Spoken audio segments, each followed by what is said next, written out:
Hello everyone, welcome to my channel Alpha Knowledge Box. This is the science series for class 6. आज हम पढ़ने जा रहे हैं चैप्टर 5 सेपरेशन ऑफ सब्सटेंसेस का पार्ट 4. इस वीडियो में हम इस चैप्टर की लास्ट 3 मेथड्स को कवर करेंगे. Number 1 evaporation, number 2 condensation and number 3 saturated solution.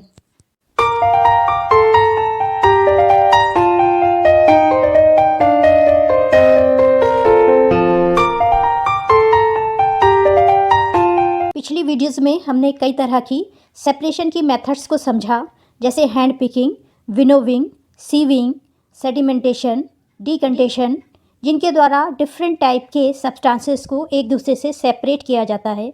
लेकिन बहुत सारे ऐसे सब्सटेंसेस हैं जिन्हें इन प्रोसीजर या मेथड्स के द्वारा हम सेपरेट नहीं कर सकते. इसके लिए हमें इवोपरेशन और कंडेंसेशन सेपरेशन मेथड का जानना आवश्यक है. सैचुरेटेड सॉल्यूशन और सेपरेशन की दूसरी मेथड शॉर्ट वीडियो के फॉर्म में इसी चैनल के प्लेलिस्ट में एज अ एक्सपेरिमेंट अपलोडेड है. उन्हें आप देख करके अपने कॉन्सेप्ट को क्लियर कर सकते हैं. वीडियो को स्टार्ट करने से पहले चलिए इन वर्ड्स को जान लेते हैं. Number 1 evaporation. इवोपरेशन का मतलब है वाटर का भाप बनकर उड़ना, यानी वाटर का वेपर में कन्वर्ट होना. आपने अपने घरों में देखा होगा, जब आपकी मम्मी कोई भी लिक्विड चीज़ को गर्म करती हैं या वाटर को बॉयल करती है तो उस केस में उसमें इस तरह से कुछ स्टीम्स निकलने लगती है. इस प्रोसीजर को ही इवोपरेशन कहते हैं, यानी किसी लिक्विड का भाप में या स्टीम में या वेपर में कन्वर्ट होना इवोपरेशन कहलाता है. Second condensation. कंडेंसेशन का मतलब है भाप या वेपर का वापस लिक्विड या पानी में कन्वर्ट हो जाना. इसके एग्जाम्पल को भी आप अपने घरों में देख सकते हैं. जैसे आपकी मदर वाटर या फिर मिल्क को बॉयल करती हैं, उसको बॉयल करने के बाद किसी ढक्कन से ढक देती हैं. अगर आप उस ढक्कन को उठा करके देखें तो जो बॉयल होने पर स्टीम निकल रही थी वो वापस लिक्विड में यानी वाटर की छोटी छोटी बूंदों में कन्वर्ट हो जाती है. इस प्रोसीजर को कंडेंसेशन कहते हैं. दूसरे शब्दों में समझें तो evaporation is the change of liquid to a gas, यानी किसी लिक्विड का गैस में कन्वर्ट होना इवोपरेशन कहलाता है. और condensation is the change from a vapour to a condensed stage. Condensation एक ऐसा चेंज है जिसमें कोई वेपर लिक्विड या फिर सॉलिड में कन्वर्ट हो जाती है. नेक्स्ट है सॉल्यूशन. सॉल्यूशन तो आप सभी जानते होंगे, mixture of liquid and solid. जब किसी सॉलिड को किसी लिक्विड में मिक्स किया जाता है या उसका मिक्सचर बनाया जाता है तो हम उसे सॉल्यूशन बोलते हैं. जैसे वाटर में नमक या सॉल्ट को डिज़ोल्व करना या फिर शुगर को डिज़ोल्व करना. नेक्स्ट टॉपिक है सैचुरेटेड सॉल्यूशन. इसका हिंदी में मीनिंग है संतृप्त घोल. सैचुरेटेड सॉल्यूशन को एक सिंपल से एग्जांपल से समझ लेते हैं. सपोज़ आप घर में खाना खाने जब बैठते हैं, जितनी आपकी डाइट है उतना खाना खाने के बाद आपको लगता है कि इससे ज़्यादा आप खाना नहीं खा सकते हैं. ठीक उसी तरह से जब किसी लिक्विड में आप किसी सॉलिड को डिज़ोल्व करते हैं तो थोड़ी देर बाद ऐसी कंडीशन आती है कि उस लिक्विड में वो सॉलिड घुलना बंद हो जाता है. यानी ऐसा सॉल्यूशन जिसमें किसी सॉलिड को एक निश्चित मात्रा तक ही घोला जा सके, उसे हम सैचुरेटेड सॉल्यूशन कहते हैं. चलिए अब इवोपरेशन की मेथड्स को समझ लेते हैं. The process of conversion of water into its vapour is called evaporation. यानी वाटर का उसकी वेपर में कन्वर्ट होना इवोपरेशन कहलाता है. जब आप वाटर को गर्म करते हैं तो वो धीरे धीरे करके भाप में कन्वर्ट होने लगता है. इस प्रोसीजर को इवोपरेशन कहते हैं. The process of evaporation takes place continuously whenever water is present. अगर वाटर कहीं पर प्रेजेंट है तो कंटिन्यूसली यानी लगातार इवोपरेशन की प्रोसीजर परफॉर्म होने लगती है. फॉर एग्ज़ाम्पल आपने देखा होगा, अगर घर में आपसे थोड़ा सा भी पानी गिर जाता है तो थोड़ी देर बाद वो पानी वहाँ से गायब हो जाता है. ऐसा क्यों होता है? ऐसा इसलिए होता है क्योंकि इवोपरेशन की प्रोसीजर हमेशा होती रहती है. धीरे धीरे वो वाटर वेपर में कन्वर्ट हो जाता है और वहाँ से वाटर गायब हो जाता है. चलिए इवोपरेशन की कुछ एग्जाम्पल्स को समझ लेते हैं. नंबर 1 ड्राइंग क्लॉथ्स, यानी कपड़ों को सुखाना. आपने देखा होगा, जब आपकी मदर कपड़ों को धो करके सनलाइट में डालती हैं तो थोड़ी देर बाद वो क्लॉथ सूख जाते हैं यानी ड्राई हो जाते हैं. ऐसा क्यों होता है? ऐसा इसलिए होता है क्योंकि सनलाइट जब इन क्लॉथ्स पर पड़ती है तो इनका वाटर धीरे धीरे वेपर में कन्वर्ट हो जाता है और ये क्लॉथ्स ड्राई हो जाते हैं. सेकेंड एग्जाम्पल है बॉइलिंग ऑफ वाटर। जैसा कि पहले बताया था, जब आप किसी पॉट में वाटर को लेकर के बॉयल करते हैं या गर्म करते हैं तो थोड़ी देर बाद कुछ इस तरह से इसमें से स्टीम निकलने लगती है, यानी इस पॉट में जो वाटर है वो धीरे धीरे वेपर में कन्वर्ट हो जाता है। नेक्स्ट एग्जाम्पल है वाटर साइकिल। ये आपने अपने जूनियर क्लासेस में पढ़ा होगा। यहाँ पर सी वाटर जो होता है, जब इस पर सनलाइट पड़ती है तो ये सी वाटर धीरे धीरे गर्म होता है और गर्म होने के बाद ये वेपर में कन्वर्ट हो जाता है। ये वेपर बाद में क्लाउड का रूप ले लेती हैं, यानी इस वेपर से बादल बन जाते हैं। इवापोरेशन की मेथड को एक्टिविटी नंबर 6 के द्वारा समझेंगे। Heat a beaker containing some water. इस एक्टिविटी को समझने के लिए एक बीकर लेंगे जिसमें थोड़ा पानी हो। Allow the water to boil. If you continue heating would the water turn into steam and disappear completely. अगर आप इस वाटर को इस तरह से एक बर्नर लगा करके उसे हीट करें तो थोड़ी देर के बाद ये वाटर धीरे धीरे स्टीम में कन्वर्ट हो जाएगा और इससे वाटर पूरी तरह से डिसअपेयर हो जाएगा। Add 2 spoon of salt to water in another beaker and stir it well. यहाँ पर ये बोला जा रहा है कि एक दूसरा बीकर लीजिए और उसमें 2 चम्मच सॉल्ट को मिलाइए। Do you see any changes in the colour of water. क्या आपको वाटर के कलर में कोई चेंजेस दिखाई देता है। Can you see any salt in the beaker. और इसके साथ साथ वाटर को अच्छे से स्टर करने के बाद क्या उसमें आपको नमक दिखाई देता है। Heat the beaker containing the salt water. Figure 5.11। Let the water boil away what is left in the beaker. यहाँ पे ये बोला जा रहा है कि जिसमें नमक है उसे उबलने दीजिए और थोड़ी देर बाद ये देखिए कि क्या बीकर में कुछ बचता है। In this activity we use the process of evaporation to separate a mixture of water and salt. यहाँ पर इवापोरेशन सेपरेशन मेथड का यूज़ किया गया है मिक्सचर से वाटर और सॉल्ट को सेपरेट करने के लिए। इस तरह से हमने देखा, अगर इस तरह से एक बीकर में वाटर और सॉल्ट का सॉल्यूशन लिया जाए और उसे कंटिन्यूसली लगातार गर्म किया जाए तो थोड़ी देर बाद इसमें जो वाटर होगा वो वेपर बनके धीरे धीरे उड़ जाएगा और इस बीकर में केवल सॉल्ट बाकी रह जाएगा। इस तरह से the process of conversion of water into its vapour is called the evaporation. The process of evaporation takes place continuously whenever water is present. यानी इवोपरेशन एक ऐसी प्रोसेस है जिसमें वाटर वेपर में कन्वर्ट हो जाता है और ये इवोपरेशन की प्रोसीजर लगातार चलती रहती है। Where do you think salt comes from. Sea water contains many salt mix in it. यहाँ पर ये बोला जा रहा है व्हाट डू यू थिंक, यानी आप क्या सोचते हैं। सॉल्ट कम फ्रॉम यानी नमक कहाँ से आता है। Sea water contain many salts mix in. Sea water में कई तरह के सॉल्ट्स मिक्स होते हैं। One of this salt is the common salt. उसमें से एक कॉमन सॉल्ट है जिसे हम अपने खाने के लिए यूज़ करते हैं। When sea water is allowed to stand in shallow pits water gets heated by sunlight and slowly turn into water vapour through evaporation. In a few days, the water evaporates completely, leaving behind the solid salts. Figure 5.12. Common salt is then obtained from this mixture of salt by further purifications. यहाँ पर ये समझाया गया है कि सी water से salt कैसे prepare किया जाता है। इसके लिए समुद्र के किनारे इस तरह से शैलो पिट्स बना दिए जाते हैं जिसमें सी वाटर को फिल कर दिया जाता है। कुछ दिनों के बाद धीरे धीरे इसका वाटर सनलाइट की प्रेजेंस में वेपर बन करके उड़ जाता है और नीचे पिट्स में सॉल्ट इकट्ठा हो जाता है जिसे लेबर के द्वारा इस तरह से हीप के फॉर्म में कलेक्ट कर लिया जाता है और उसे फिर फैक्ट्री में भेज करके उसका प्यूरिफिकेशन किया जाता है जिससे हमें खाने योग्य सॉल्ट मिल जाता है। प्यूरिफिकेशन का मतलब है किसी भी मिक्सचर को उसकी इम्प्योरिटीज से अलग करना यानी प्योर करना। Use of more than one methods of separation. We have studied some methods for separation of substances from their mixture. Often, one method is not sufficient to separate the different substances present in a mixture. In such a situation, we need to use more than one of these methods, कभी कभी ऐसा होता है कि एक separation methods के द्वारा हम मिक्सचर में मिले सब्सटेंसेस को सेपरेट कर सकते हैं, अलग कर सकते हैं। मगर कुछ सब्सटेंसेस ऐसे होते हैं जिसे हम केवल एक मेथड्स के द्वारा सेपरेट नहीं कर सकते, बल्कि उसके लिए हमें एक से अधिक मेथड्स की आवश्यकता पड़ती है। इसे हम एक्टिविटी नंबर 7 के द्वारा समझेंगे। Take a mixture of sand and salt. यहाँ पे ये बोला जा रहा है एक से अधिक मेथड्स को समझने के लिए आप सैंड और सॉल्ट का मिक्सचर लीजिए। How will you separate this, इसे हम कैसे सेपरेट करेंगे। वी ऑलरेडी सा the hand picking would not be practical method for separating this.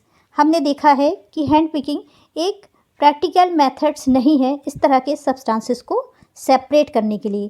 Keep this mixture in a beaker and add some water to it. इसके लिए एक beaker में इस मिक्सचर को लीजिए और उसमें कुछ वाटर को ऐड करिए।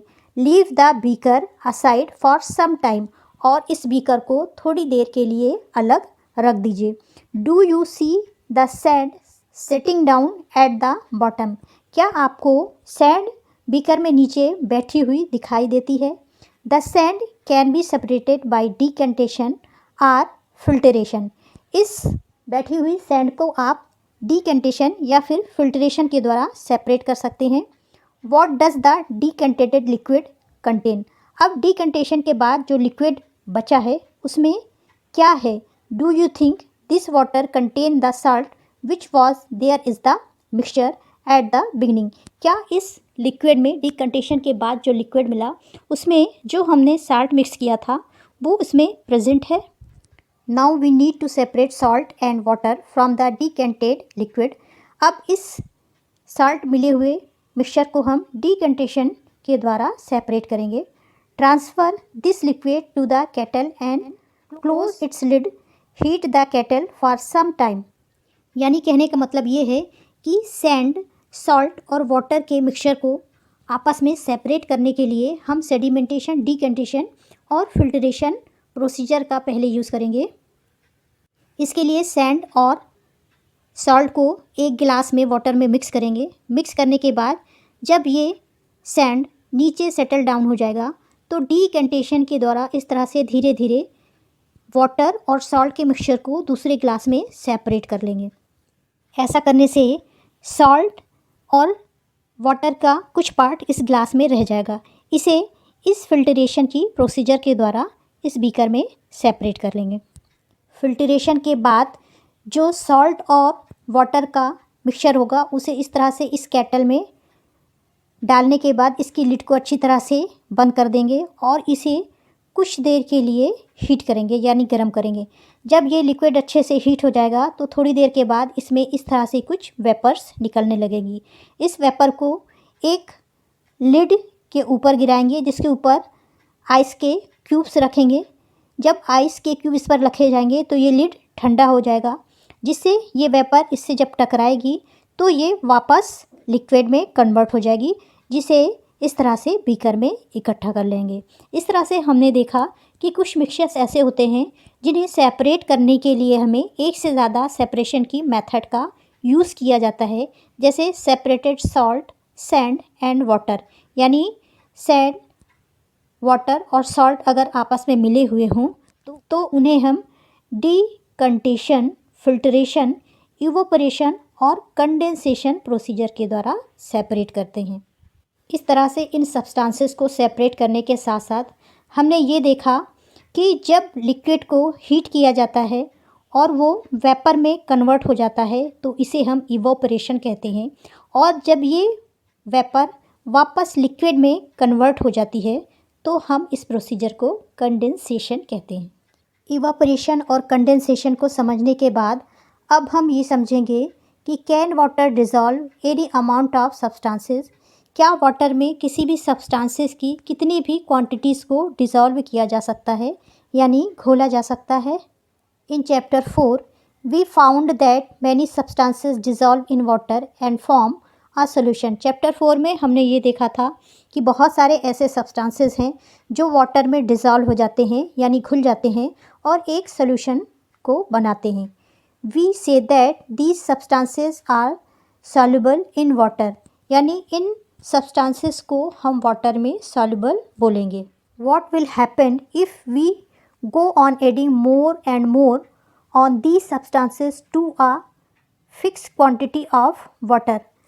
ये सारे सब्सटेंसेस वाटर में सॉल्युबल तो होते हैं, लेकिन अगर इन सब्सटेंसेस की ज़्यादा से ज़्यादा क्वांटिटीज़ को यानी अधिक क्वांटिटीज़ को हम एक फिक्स क्वांटिटी ऑफ वाटर में डिज़ोल्व करें तो क्या होगा, इसे एक्टिविटी नंबर 8 के द्वारा समझेंगे। You will need a beaker और a small pan, a spoon, salt and water. इस एक्टिविटी को समझने के लिए एक बीकर लेना है या फिर एक छोटा सा पैन लेना है, एक स्पून, सॉल्ट और वाटर लेंगे। Pure half a cup of water in a beaker. Half cup water को इस बीकर में डालेंगे। Add 1 tablespoon of salt and stir it well. इस वाटर में 1 चम्मच नमक डाल के अच्छी तरह से उसे हिलाएंगे until the salt dissolve completely. इस फिगर की तरह जब तक कि इसमें मिलाया गया सॉल्ट अच्छी तरह से डिज़ोल्व ना हो जाए। इस तरह से कई स्पून सॉल्ट को इसमें डिज़ोल्व करने के बाद एक कंडीशन ऐसी आएगी जबकि सॉल्ट नीचे बीकर में सेटल डाउन हो जाएगा यानी अनडिज़ोल्व होगा। इफ़ यस, अगर ऐसा होता है, this means that no more salt can be dissolve in the amount of water we have taken. यानी अगर और अधिक सॉल्ट इसमें डिज़ोल्व नहीं हो रहा है, अगर सॉल्ट नीचे सेटल डाउन हो रहा है तो इसका मतलब है कि लिए गए क्वांटिटी ऑफ वाटर में और अधिक नमक को डिज़ोल्व नहीं किया जा सकता। The solution is said to be saturated. इस तरह से तैयार हुए सोल्यूशन को हम सैचुरेटेड सोल्यूशन कहेंगे। कहने का मतलब ये है कि जब हम किसी लिक्विड में किसी सॉलिड को डिज़ोल्व करते हैं तो एक सिचुएशन ऐसी आती है जब वो सॉलिड उस लिक्विड में घुलना बंद हो जाता है और जो सोल्यूशन हम प्राप्त करते हैं उसे सैचुरेटेड सोल्यूशन कहते हैं। यानी सैचुरेटेड सोल्यूशन एक ऐसा सोल्यूशन है जिसमें किसी लिक्विड में किसी सॉलिड की एक निश्चित मात्रा को ही घोला जा सकता है। इसे फिगर 5.14 की द्वारा समझा जा सकता है। यहाँ पर एक गिलास में कुछ वाटर है जिसमें नमक को घोला जा रहा है यानी सॉल्ट को घोला जा रहा है। इसमें धीरे धीरे करके 1 बाय 1 सॉल्ट को डाला जाएगा और अच्छी तरह से उसे डिज़ोल्व किया जाएगा। एक कंडीशन ऐसी आएगी जब ये सॉल्ट इस वाटर में घुलना बंद हो जाएगा यानी डिज़ोल्व होना बंद हो जाएगा। इस तरह से तैयार हुए सोल्यूशन को हम वाटर और नमक का सैचुरेटेड सोल्यूशन बोलेंगे। Activity number 9। एक्टिविटी नंबर में ये बोला गया है कि सॉल्ट और वाटर का एक सैचुरेटेड सोल्यूशन तैयार करिए। इस सोल्यूशन को एक बीकर में लेकर के उसे अच्छी तरह से हीट करिए। हीट करने के बाद आप ये देखिए कि क्या उसमें और सॉल्ट डिज़ोल्व हो रहा है। यदि डिज़ोल्व हो रहा है तो उसमें 1 चम्मच और एक्स्ट्रा सॉल्ट मिलाइए और उसे फिर से गर्म करिए। ऐसा करने से एक्स्ट्रा सॉल्ट जो मिलाया जा रहा है वो भी डिज़ोल्व हो जाएगा। कहने का मतलब ये है कि सैचुरेटेड सोल्यूशन बनने के बाद यदि सोल्यूशन को हीट किया जाए और उसमें एक्स्ट्रा सॉलिड मिलाया जाए तो वो डिज़ोल्व हो जाता है। Activity number 10। एक्टिविटी नंबर 10 में ये बोला जा रहा है कि क्या सभी सब्सटेंसेस एक लिक्विड में एक ही क्वांटिटी में डिज़ोल्व होते हैं। इसे टेबल 5.2 के द्वारा समझेंगे। 5.2 की तरह आपको एक टेबल बनाना है। सब्सटेंसेस सॉल्ट और शुगर लेना है और उसके बाद एक बीकर में या ग्लास में वाटर को लेना है। इसके बाद एक एक स्पून करके आपको सॉल्ट और शुगर को डिज़ोल्व करना है और ये देखना है कि कितने स्पून्स सॉल्ट के वाटर में डिज़ोल्व हो रहे हैं और कितने स्पून शुगर के वाटर में डिज़ोल्व हो रहे हैं। यानी यहाँ पर एक गिलास लीजिए और उसमें एक एक स्पून करके उसमें सॉल्ट डालिए और डालने के बाद उसे अच्छे से डिज़ोल्व करिए। सपोज़ यहाँ पर 3 स्पून्स सॉल्ट अच्छे से डिज़ोल्व हो गया है। इसका मतलब एक गिलास सॉल्ट का सैचुरेटेड सोल्यूशन बनाने के लिए आपको 3 टेबल स्पून सॉल्ट की आवश्यकता होगी। इसी तरह से दूसरा गिलास लीजिए और उसमें शुगर का एक एक स्पून करके डिज़ोल्व करिए और ये देखिए कि कितने स्पून उस गिलास में शुगर के डिज़ोल्व हो गए। अगर 2 स्पून फुल शुगर उस गिलास में डिज़ोल्व हो गई है यानी एक गिलास शुगर का सैचुरेटेड सोल्यूशन बनाने के लिए 2 टेबल स्पून शुगर की आवश्यकता होगी।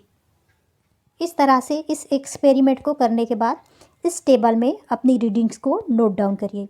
इस तरह से इस वीडियो में हमने डिफरेंट सेपरेशन की मेथड्स को सीखा, जैसे churning, condensation, decantation, evaporation, filtration, hand picking, sedimentation, sieving, solution, threshing, winnowing और सैचुरेटेड सॉल्यूशन कैसे बनता है। This is the end of video. Thanks for watching. अगर आपको वीडियो अच्छी लगी हो तो प्लीज़ लाइक, शेयर और सब्सक्राइब करें।